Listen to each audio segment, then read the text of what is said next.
j'en vois un essentiel, c'est l'ordinateur.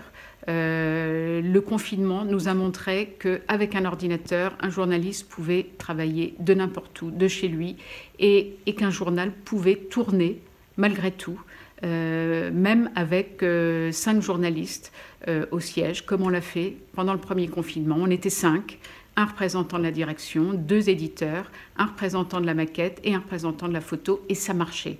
Donc avec un ordinateur, on est les rois du pétrole. Ça, c'est un point très positif de ce confinement. Pour le deuxième, on est un peu plus nombreux parce que le confinement est moins strict, donc on doit être 10 ou 15. C'est quand même malgré tout un sacré changement par rapport à la période où on était 200 à Libération. Et bien sûr, ce qu'il en restera, c'est le télétravail.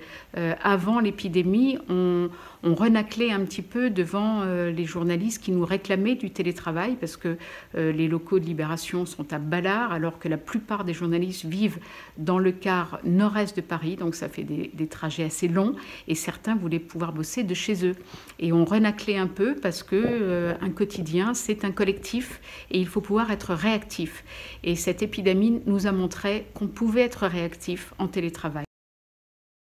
Eh bien, je pense qu'elle a renforcé la confiance dans les médias de qualité, les médias qui vérifient leurs sources et qui aident à lutter contre les fake news et contre les théories du complot. Donc plus que jamais, la société a besoin de journalistes qui font leur boulot et qui luttent contre toutes ces théories insensées qui pervertissent le monde. Voilà.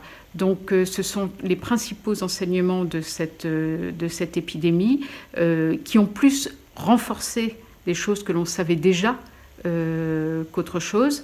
Je pense que ça nous a fait découvrir les vertus du télétravail, et ça, c'est très intéressant. Merci.